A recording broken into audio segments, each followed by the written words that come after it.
45. But the format here is that Sue's going to give us a presentation. She's going to introduce herself, do a presentation. I'm then going to speak just briefly, just commenting on some of the things she's saying, and tell you a little bit about what we've been doing in our team. But then really we're interested in trying to make this a discussion. So we'd encourage you then to like get in and have a chat. There's all sorts of things to discuss about the approach we're taking here, the way data can be used, what things it could be used for, and what the potential is. So please, we'd really welcome you to have questions, but also ideas. Like, it's not meant to be just Q&A. It's meant to be sort of what could we go from there, and what might that look like. So thanks so much for joining us, Sue. I'll just hand over to you so you can introduce yourself.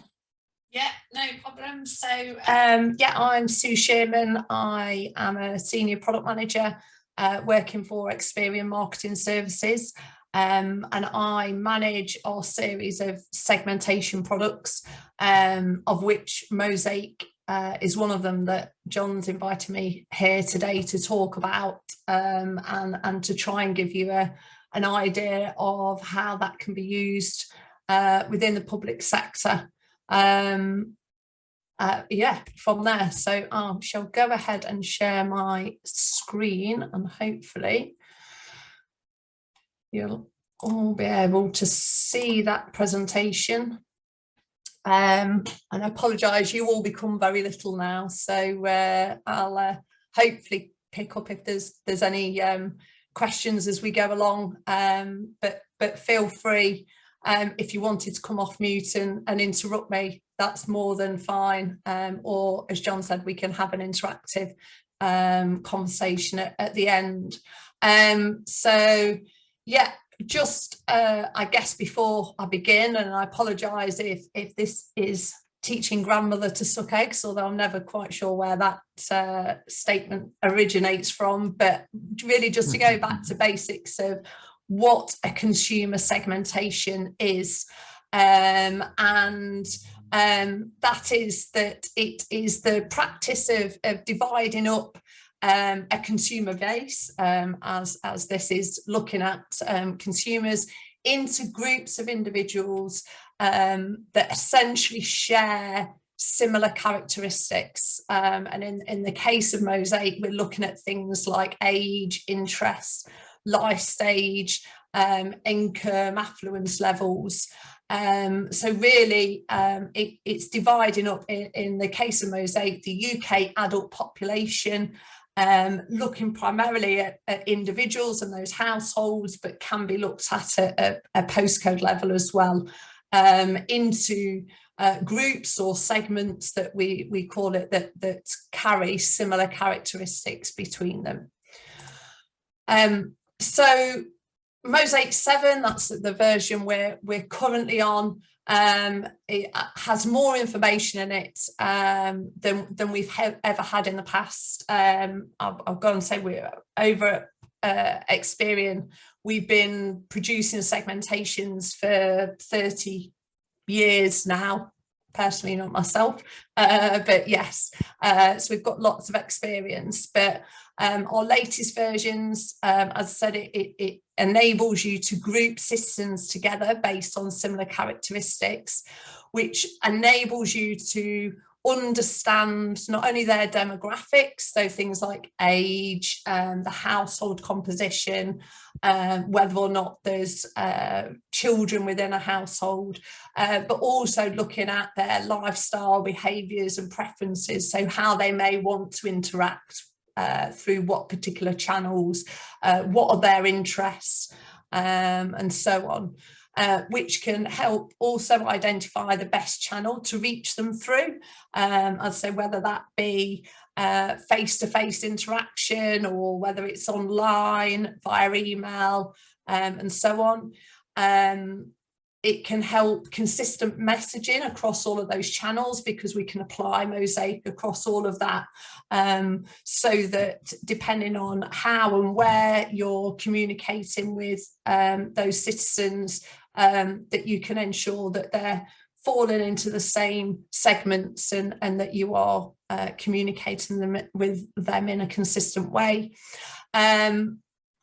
You can utilise... Sue, can I just interrupt?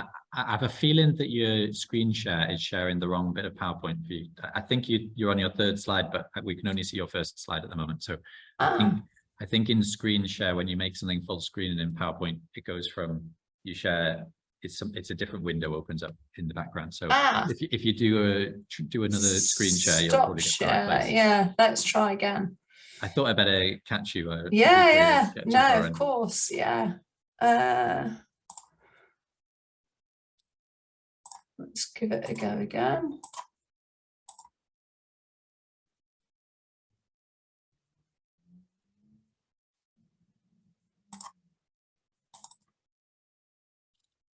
That looks like the right one, yeah. Is that better? That's got Mosaic 7. Let's see. Yeah. So if I just try going on a slide. Perfect. Is that moving? Okay, perfect. Thanks, John, for letting me know. Okay, so we'll pop back to this slide. So yes, where was I? It can also help you understand the profile of an area. So understanding those individuals or households, whereabouts they are residing, and so what your local area may look like, and indeed what your local area may look like in comparison to a wider geographical area or the UK, so you can see where those differences may appear, which overall all of that information enables you to base decisions on how to interact, how to allocate resources, or etc. So it really, Mosaic, and the reason we do it is we're the ones that take in the many data sources and pieces of information to really combine all of that and distill it down so it makes an easy usable segmentation for users like yourself to be able to employ. So essentially we take in over 850 million pieces of information and bring that all together to actually combine that and distill it down into 15 summary groups, 66 more detailed types, and then of those types we have over 950 variables that help describe those types, and you can see which of those variables are more apparent or stronger in which of the types. And as I said, that covers the UK adult population, so we're looking at around 51 million individuals, around 25 million households, or 1.7 million postcodes. So it's really just making it, all of that information, much easier for you to digest and use. So as I said, there's 15 high-level groups with Mosaic. We've got those up on screen at the moment. And just to give you an example of one of those, we've got family basics there. So they're typically the information or the key features, if you like, the key bits of information that we have. So in this scenario, it's this particular group, they're likely to have children, likely to be council, house or housing association tenants, a low discretionary income, low affluence, but more likely to access the internet through their smartphone, and more likely to engage with games consoles as well. It's really just to give you an idea there of what we have in terms of that information. Now those 15 high-level groups then get split into 66 more detailed types, and as you can kind of see from the color coding on the screen there,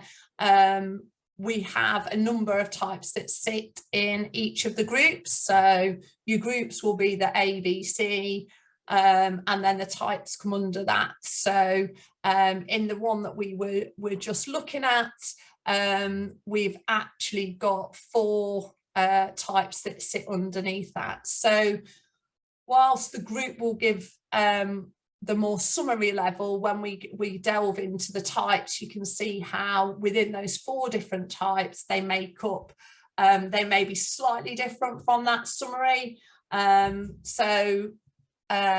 Just for example, in this group we've got solid economy, we've got budget generations, economical families, and then finishing with families on a budget. So they're all of as you would expect, a similar group, but within each of those detail types there can be slight differences in, for example, the age makeup, or the particular income levels. And when we kind of look into those detail types, it's not just this key information that we have. We can bring that to life through having things like a word cloud with more information. So as this one in particular is families on a budget, families on a budget are households with children making ends meet with limited resources. Adults tend to be aged under 45 and children often of primary age or teenagers. They rent very low value properties from local authorities or housing associations, and adults tend to find work locally in roles that offer low wages. The description goes on into more detail to cover off, as I said, that kind of lifestyle and preferences. We've got imagery that just really brings that to life and helps you think about how you may want to interact with the particular types, or what may be of importance to them in terms of the resources that you offer. And this is just an example of, so within this particular type, so if we're looking at the age here, then with the segmentation, we can see that on here they're more likely to be aged 26 to 35, because that's the one where they are over-indexing to the greatest amount. But as you can see, there are also quite high population of 18 to 25 and 36 to 45. So with the segmentations, it's not a definitive yes or no answer. It's looking more at what are the typical characteristics of those groups and types, what are the predominant features of them. So that's just giving you a little bit more detail of what's involved there.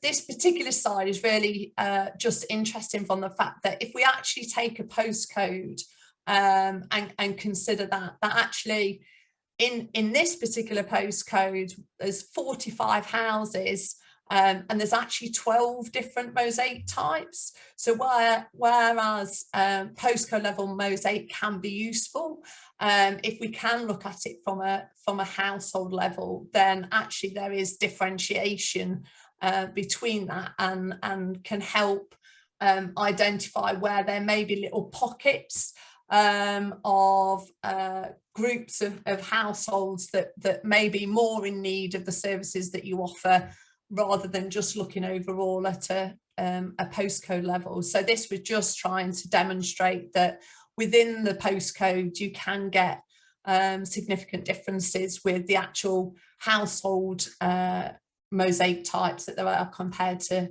the postcode. And roughly there's around 54% of UK households that have a different mosaic type to the postcode type that would be assigned to them. So I guess in terms of bringing mosaic to life, rather than just looking at the data and how we do that, we have something called our segmentation portal, which the screenshots that we saw on the last few slides is really just enabling you to visualize the data, if you like, and bring that to life. So it enables you to understand that in more detail by looking at those kind of key features that I brought out, the word clouds, the imagery. You can also look at things from a compare perspective, trying to understand or look at how the different groups and types compare to each other. And then from an audience perspective, this can be looked at in a different way of, if there are particular variables that you feel can be of interest to what you're looking at, then actually you can interrogate the data based on those variables and see which mosaic types actually are more likely to exhibit those characteristics. And it's just another way of being able to look at the data and understand which mosaic types are probably more prevalent in your local areas and therefore more likely that you need to be able to contact them and look at them. So but yeah, it's really I guess the segmentation portal is just a really nice way to bring that data to life rather than just looking at a bunch of spreadsheets. Particularly from a public sector perspective, as I say, we have the allocation of the segmentation, which puts the UK population into their groups and types, but overlaid on that is where we put all of the insights, and we have a number of insight packs which really profile those different groups and types to be able to look at what is most prevalent within them. And in particular, we've got a public sector insight pack that we've devised that we feel is around the subject matters most useful to this area. So it's looking at things as I've put on there, so like distance to services, childcare and unpaid care, deprivation information, crime and policing, but also worries and local problems. So it enables you then to look at the different mosaic types that may be prevalent in your local area and understand whether there are particular concerns within these subject areas that apply to the mosaic types that you may have in your local area. So just trying to bring it to life a little for your area in particular, and what it can actually help you do. I guess it can help enrich your knowledge of the citizens that you have, helping you to understand how you may reach them better, but rather than just simply knowing where they are, knowing how you may communicate best with them, and also helping to ensure that the relevant resources are in the right places for each of those citizens. It can help to be a common language between your organisation and with partners, so that you can both be looking at joint activity to actually get the right outcomes. Obviously, it can look at that to ensure that you're only targeting those citizens that are going to find your services useful, and not wasting resources or creating irritation with those citizens by communicating with them with things that aren't relevant or aren't of interest to them. As I say, it can make sure that you're creating consistent messaging across all channels. And it can also, with understanding where your citizens are and the types of citizens that you get, is ensuring that you're optimising your locations and finding the right locations for any new facilities and services. And then ensuring that you've got that insight on citizens so that you can treat them fairly and ensure that they're getting access to the right information or the right services for them. So that's kind of given an overview of Mosaic. I guess it's over to you, John, to give a little bit more example of how you've utilised it before we move on to, I guess, the questions and answers and interactivity for the session. Cheers, Sue. Can you stop screen sharing and I'll appear on people's screens? Thanks. Okay. I'm going to say a bit about why we've ended up talking about this. It might, as Sue's going through a presentation there, hang on, I'm just going to pin myself so you can know. Okay, you might not think that this jumps out as something that you would immediately see how it fits in the third sector or public sector, if that makes sense. And our own journey to it, I'll just explain a little bit. So one thing is, about quite a few years ago now, we saw some fuel poverty work that was being done on quite a wide geographic scale, and said, well, how do we find the people who experience fuel poverty? And actually, use of maps, of a whole city potentially that highlights in red on an extremely simple way the people who are most likely to experience fuel poverty. We saw this in a few different places, and we saw, that means that you can differentiate one side of the street from the other, or a house from another. You could really drill down and not just make an assumption that some places, some neighborhoods experience this more than others, for instance. You could be more nuanced. So we were saying, well, maybe there's something in how we understand and target an area. And as we started looking at a program that was about lifting a neighborhood out of poverty, we started saying, well, what would we need to do to know it was in poverty in the first place? And of course, there's extremely rich data through, for instance, in Scotland, the Scottish Index of Multiple Deprivation, in England, the Index of Multiple Deprivation, that tries to take quite a low-level look at that. And it's very useful, but it's a single source, and in that sense, it's high risk and unreliable, in the sense that we're waiting for the next one to come out, and it's kind of out of our hands where the government chooses to, and whether they in fact, as they have a couple of times, changes the criteria they use. So actually you can't learn as much from that as we thought. So we started down that path, and then we had an interesting detour in which I now chair a social enterprise called Caledonia Cremation, which offers not-for-profit funerals to people. And we'd started trying to get data that was from other providers around this. And I happened to be engaged with someone from Experian at the time, and said, well, look, if you look at your Mosaic, if we use Mosaic as a way of looking at who your existing customers are that need and want Caledonia Cremation funerals, maybe we could explore something.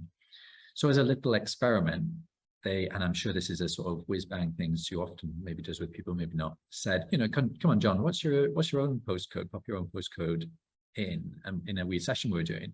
We popped our postcode in, and it jumped up with not a description of me, but an exact description of my neighbors. And I happened to be in an extraordinarily cheap private rented property next door to loads of owner occupiers. And it completely nailed all my neighbors. And it was pretty close to me, in fairness. Maybe I'm just flattering myself. It was a bit the way it was describing. It was describing things that you maybe at a glance would judge us for, but it kind of evidenced a bit more. It said, look, the evidence says that the sort of way that they choose to interact is X and Y. The sort, are they the kind of people who have cars, or the kind of people? And it struck me, first of all, and I hope you don't mind me saying this, Sue, it struck me as scary, and I don't know if other people immediately, that's their initial kind of response to this stuff. But two things have jumped out for me in a good bit of work we've done since then. One is this kind of data is used all the time in our economy, and it's used all the time in the private sector to make sure, where's the new supermarket can be built? Is there a business case for this particular business to set up in a city centre here? Should it be in a different town? Is this something that should be on the outskirts? How are we going to work this? It's used all the time. So the idea that there's, we should stay away from data that's being used broadly in ways that are for commercial purposes, and stay away from that in trying to provide entirely beneficial services to people, seems like it jumps out to me as not being right. It's also not set up in a way that's particularly set up that it's all about kind of spamming people with mail shots and things like that, even if you do want to sell it. So it was interesting to us that there's kind of more safeguards in it there. But it jumped out to me that we make these conclusions judgmentally of people all the time anyway. We look at half a street and we say, look, I know quantitatively that on average, they're mostly out of work. I know they're mostly over 50. I know they're and so when you read statistics like in the Index of Multiple Deprivation statistics, I have to say, I guarantee that your brain doesn't see the statistics. It sees the kind of typical person that you think is the average of the people who live in that area, from people you've met or maybe you're just extrapolating. So we kind of make judgmental calls. And I think the idea that we should have a more evidence base about how we say, well, is that the kind of person who'd rather use social media? Is that the kind of person who'd rather attend things in person? Is that the kind of person who's going to face fuel poverty? So maybe we could use more evidence around that. And as we've gone into it, we've started doing the mapping, and we have data from Mosaic that actually integrates into a database that's built in Microsoft product that dropped out my head. Microsoft Dynamics. So it's built in Microsoft Dynamics, and then we've got a sort of database. I'm sure people will tell me off it's in database. I'm sure it's something different in a CRM, and we'd be able to integrate some of that data into it such that we can try and know more about people. We actually haven't used it for what we sort of initially thought yet. We still feel like we need to be cautious in how we use it. We need to make sure we're doing it in checks and balances, and the team really understand how they're doing it. So we haven't raced to the final solution of what we should do with all of this data. We're looking at it, and we're using it, and using it alongside the human interaction we have with people to see if that's beneficial. And as we plan events and which parts of the neighborhood we're going to tackle next, we're using it as part of our reflective processes. So we could have used it in a more sort of straight to the, what's the quickest way of doing the least work way, and instead we're trying to just experiment with it and try. And actually what's been nice about the last few months is the dynamic with Experian and ourselves has been more that we've started sort of bouncing things off each other and saying, what can we do around this?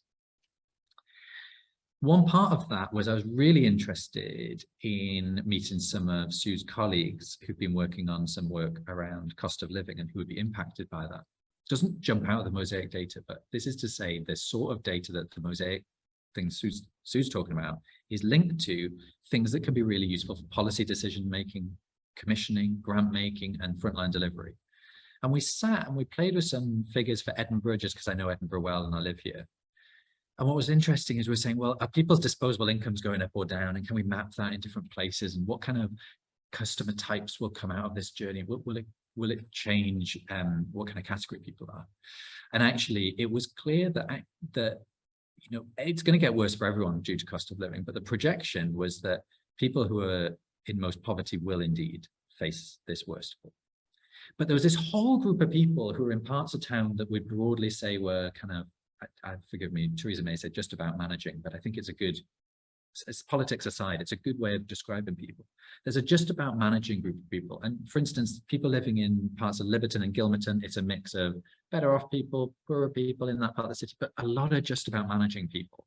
And we were looking at it and saying, oh my God, there's going to be a tsunami of people who have zero disposable income in that area. And the mobilization of our public services is all down the road in other deprived neighborhoods. So of course, across the board, deprived neighborhoods are going to have more demand. But there's also a geographic mismatch of where we need to maybe mobilize some of that extra support in new places. So the idea that this kind of data, and particularly drilling down into a really local area, could inform our decisions about frontline staff, but also policymakers and people putting money into the system, for instance, and the public sector's commissioners, it really jumped out to me.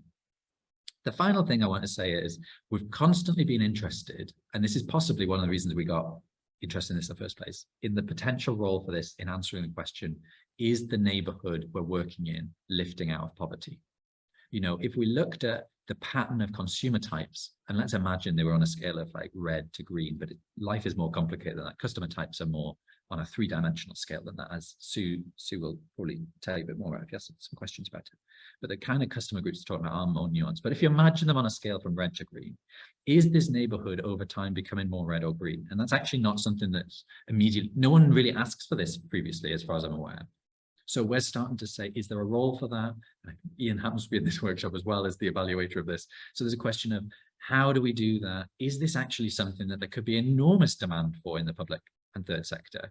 And is that something we can explore? Because there are actually a few, there's a few technical issues with it. And are you comparing like with like? There's all sorts of things, but there's a massive gap at the moment. It's not that, like with much of this, if we don't use it, other people will. And if we don't use it, there's no other way of getting some of this information. So, please don't think this is a sales pitch for Experian. It's worth saying we're partnering with them and we're very happy with doing it. their data is generally for sale, although we've got a partnership because we think we're innovating and doing new things, and really that, you know, they do want to see this data used to tackle inequality and for the right reason. So we're grateful for that. But this space of how we could use hyperlocal data that's already available and underused is the bit we wanted to bring up to people's attention and make sure we're talking about it. Anyway, those are all the things I want to say, as well as saying thanks to Sue and her many colleagues who we've engaged in different ways on that. But I have a couple of questions I'm going to ask Sue, but I'll try to save them for the end. I'm hoping other people might have some questions for ourselves that we could look at. In particular, I think if you ask Sue about what, you know, some examples of the customer types, I think, you know, there's a lot more in that you might want to pick out around, you know, what kind of families in particular, what kind of age group people are, you know, are these people with little kids? Are there people with older families? There's some things here that are obvious bits of information that we all often want. So anyway, the floor's open, and if you can put your microphones in, and there's only a few of us in this meeting, so if by all means just have your microphone, and if you want to put your video on, but obviously it's up to you, you didn't know whether or not we're going to put videos on, so feel free just to pop your microphone on and chip in. It's a small enough group that we can completely cope with that. As a conversational breaker anyway, John, I'll post in the chat the link to our customer information portal where people can put in the postcodes and see what their mosaic type is, which, you know, can we yeah, I was going to say dare it. I don't know that I dare do it in public. You don't know what the results are going to be. I mean, yeah, if you've got a second, go into the chat and pop your own one in and see whether you think it talks about it. And remember, it's not meant to be that it's 100% accurate. It's meant to be a guess, but an evidence-based guess rather than a judgment-based guess. I think that's the key bit that I want to communicate. Yeah. John, I can see your hand is up. People should feel free to chip in, but John, go ahead. Do you want to introduce yourself first of all, John, please? Do say who you are. Hi, so I'm John Haverlook from Edinburgh Voluntary Organisations Council, and I'm the programme coordinator for the Ukraine Crisis Response. So I do a lot of partnership work around Ukrainian refugees, and I suppose on that theme, is it possible to get data, you know, and it won't necessarily be available now, but maybe longer term, around ethnic minorities or ethnicities within an area? For example, can we start to identify certain pockets of ethnicity and then what their challenges are to then inform service delivery going forward? I'm just thinking because particularly within the Ukraine programme, but others, Afghan, Syrians, etc., as they start to disperse over the country, they'll come with their own challenges and they'll come with their own sort of needs as well. And what we're trying to do is take a very sort of, I suppose, data-based approach, rather than just taking sort of it on a whim, going, oh, this community needs X, Y, and Z. Could we take it on using a bit of data to go, well, actually, we know this community needs whatever service it needs, and we know it needs to be delivered in, and I'm going to pick an area out my head, like Pilton or Muirhouse or on the Royal, wherever it might be, because we know that's where the community is based.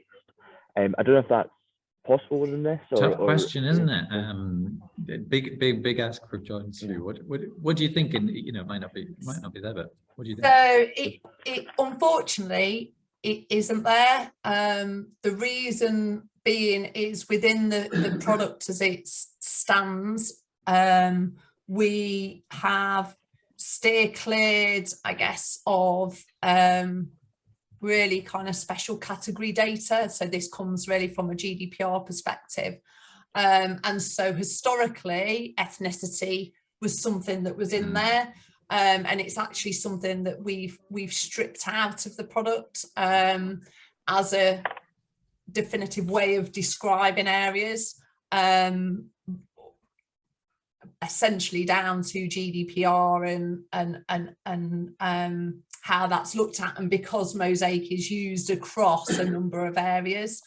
That said, there are still elements in there that you could call out that around, I guess, that likelihood around employment and so forth that isn't directly called out because of the ethnicity angle, but I guess that you could infer from some of those areas. But yeah, unfortunately. I think the interesting bit in John's quote is it's somewhat a shame that it's not available, and it's somewhat a relief in a sense of people's protected characteristics being kept private, if you see what I mean. So I can't decide which of those two sides I sit on, but I know.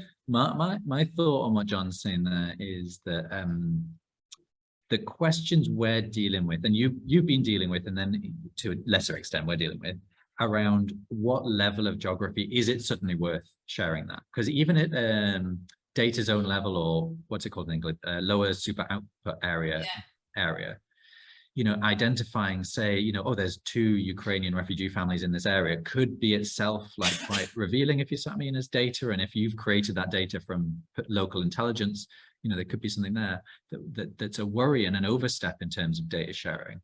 And I actually think the interesting process they've been through of what, you know, when is it okay to give household data? When is it okay to give postcode data? What checks do you put in to make sure when you put in something about your house, it's a probabilistic and rather than a built up by some evidence from somewhere else. So I think that, and we've been touching on that, and that's one of the reasons we're walking slowly into this rather than rushing into it, is making sure when we're combining it with data we gather, like when we meet people. And John, you know, when you've got your lists and lists, and John, I know what you've been doing, is huge numbers of people, overwhelming numbers of people working with them. And as we try to keep track of where they're going to live in the next few years, are they going to move to Aberdeen, for instance, in numbers as they get settled there? I think it's worth us trying to say, is there some evidence from the past about what level of data it starts to be reasonable to share things like nationality, protected characteristic data?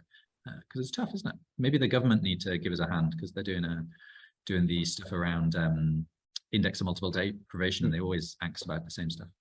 Yeah, no, definitely.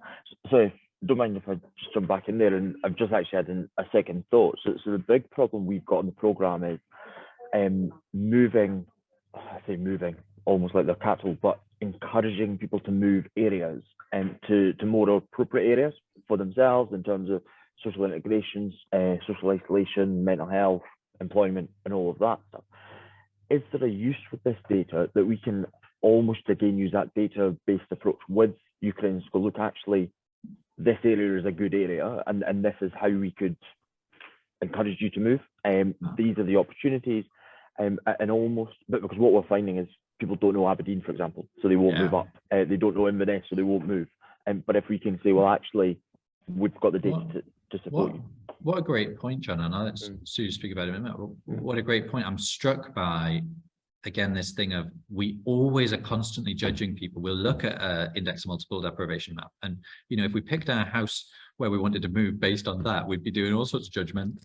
Whereas actually, yeah, you know, you maybe want to live in an area. You could look at 2 modestly affluent areas, for instance, and one might be young professionals and one might be older homeowners, if you see what I mean. And if you really had a strong opinion about what kind of place you wanted to live around those things, which probably fair enough, it might tell you more than Google Maps, or it can. Anyway, sorry, Sue, I cut you off, but I'm interested by John's line of thought. Yeah, no, it's an interesting, like I say, an interesting way to look at it.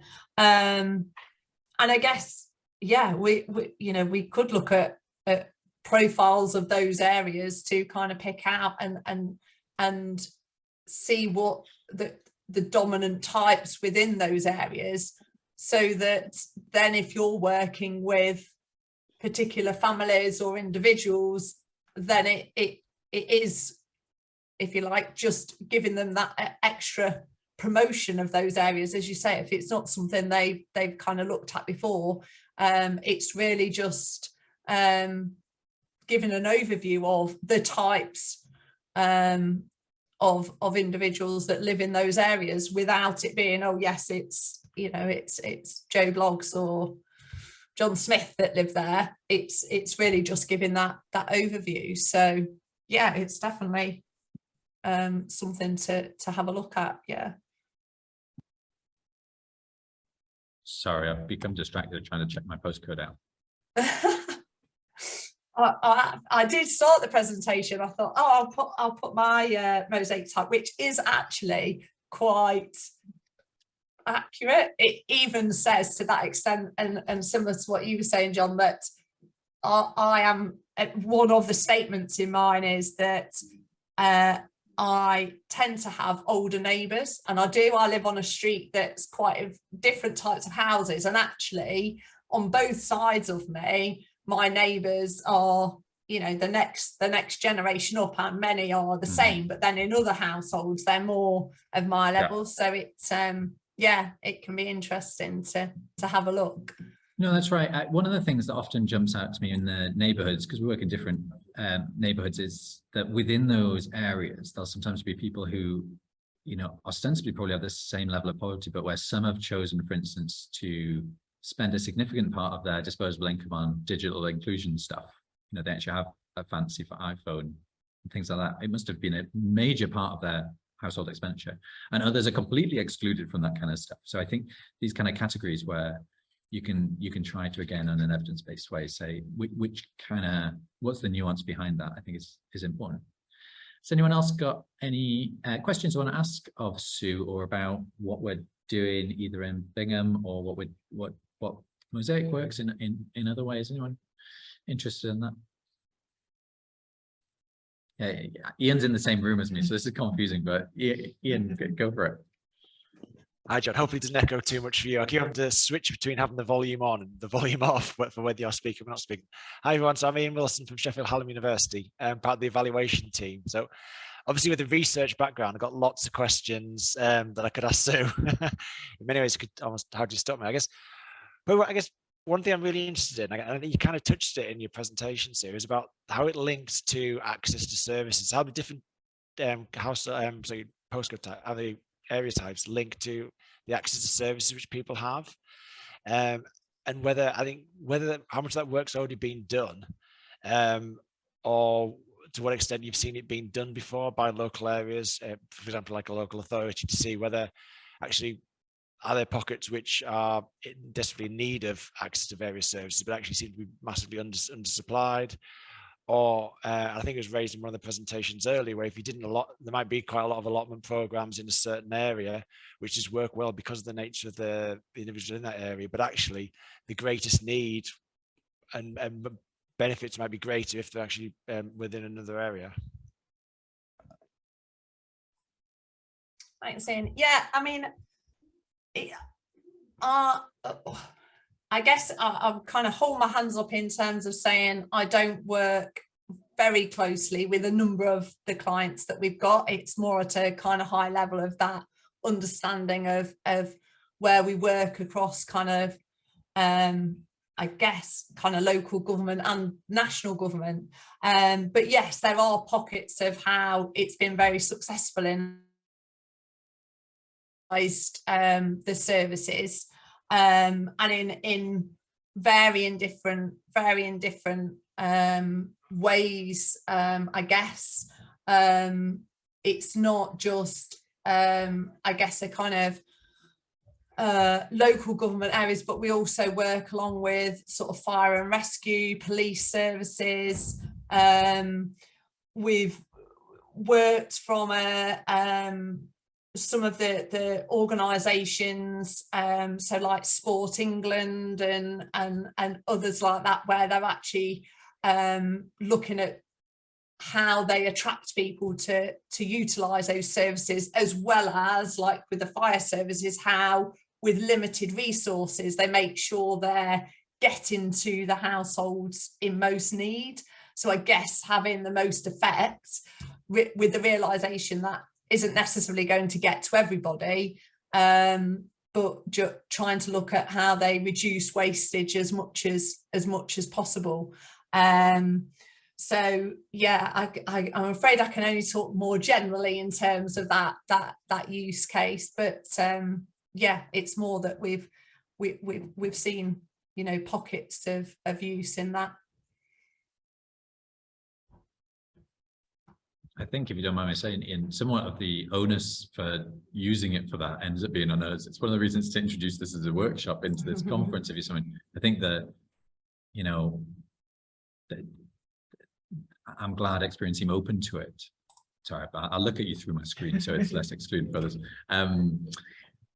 That they're open to it, but it's kind of incumbent on us to do something about it. If you see what I mean, of us to try to use it counter to maybe how a lot of corporates, for instance, might choose to use it. So if we can try to make it so it's an enabler, because actually it's there and it's powerful, if that makes sense. You know, I think the fact that this is one of those areas where, you know, people who like, there's no parallel to this from the past work, if you saw me, you know, 30, 40 years ago, this would be anathema. A lot of what I say about what we should advocate for local delivery is actually about stepping into the past, if you see what I mean, where there's maybe a more trust-based commissioning services were more embedded into communities rather than kind of efficient and whole, like, over huge geographies. They're all lovely things, but these kind of areas are absolutely new, and we need some momentum behind it. I really enjoyed John's points on that. You know, I think there's people coming through who say, God, hang on, we could use this in interesting ways. So it's our responsibility. Did you want to ask another question, or do you want to come back on that, Ian, or ask or build on your? So I was to turn the volume off and then to turn the microphone back on. I think you're right. I think it's very much around like how people are using it and trying to understand particularly local organizations and whether they can, I guess it's whether, I guess it was what was quite interesting is whether the work's been done by any organization almost like at a big level. So it's almost to help local organizations, understanding that obviously one, I guess they might be challenged to actually access the data in the first place, but then almost then bring in the different data sets to understand about, well, who's providing data in their area. Again, that's another challenge on particularly smaller organizations who in many ways potentially have the most to benefit from it. So I guess my question was mainly around, has anyone done any sort of like big work to try and help support local organizations to do it? Obviously it sounds like a number of public sector organizations have done it, but I guess it's going to be a certain level they're going to do it at. So. Yeah, I mean, I think it has tended to be, I'm not aware of any large organisations that have done it to necessarily help those smaller ones. It's more that we interact on that kind of smaller level. Although very recently, and now I'm racking my brain for the name of the organisation that had done it. So I was actually speaking to the Disclosure and Barring Service, so the DBS, about their use of Mosaic, because they're looking to go digital. So they were looking at how they identify with those Mosaic types and where there might be problems for that. And they were talking about an organisation, and that's the name that escapes me, where they'd essentially looked at the Mosaic segments, I guess, the Mosaic types, and actually distilled them down into more where there may be issues with moving digitally, and they presented that out to a number of public sector organisations. So the DBS were going off the back of the work that they've done to be able to really just identify where there might be issues moving forward. But that's the only one I've come across where it's been more generically done, to kind of help therefore then the individual areas. So yeah, it'd probably be nice, wouldn't it, if it was something that was more. Yeah, I'm conscious that our experience has been that Experian have been very helpful in trying to get us stuff, and at the end of the day some of this turns up in like there is a dashboard you can use, or there's like an Excel spreadsheet comes through or something like that. It's relatively straightforward at the end of it, but it's quite complicated in the middle. There's, you know, this is very sensitive data. There's a lot going on. It's complicated to think about, you know, what's the postcode? How are you going to use it? What's the terms of use? How's this going to make sure it's used within the reasonable parameters? And I have to say, at various points along this way, I would have loved it if, you know, an organization like the council, or, you know, even John, I know John has an extremely busy job in EVOC in a very specific part, but an organization like EVOC, which represents the voluntary sector in Edinburgh, is there a role for bigger organizations, or organizations with a bigger remit, I think I mean, to sort of try to steward some of this data into the right places? It strikes me that actually universities might be in the same boat. There's probably an awful lot of research in this social policy area that would massively benefit from looking at people, not just on, you know, how many papers, Ian, will you have come across in academia where it's all based on just IMD data or all based on census data? And actually there's this whole range of stuff, but it, you know, a single graduate researcher is never going to be able to access this. It's just it's all over the place. There's so much complication in learning. Whereas actually having maybe intermediaries that help, you know, get it into the places and with the people who could do really interesting stuff with that. I think maybe we'll see more use and innovation that way. But yeah, if what you're saying is where are the big examples of people doing this, I would encourage that it's possible as a small organization, or like particularly because we're just talking about a tiny little team, you know, we're just trying to make a million things happen. It's extremely stressful. This isn't one extra bit, it's hard. Whereas if it was maybe being stewarded by someone else, I'm using Toby's words accidentally, and it's probably in an inappropriate way, but if someone else was doing that bit of work, it might be helpful.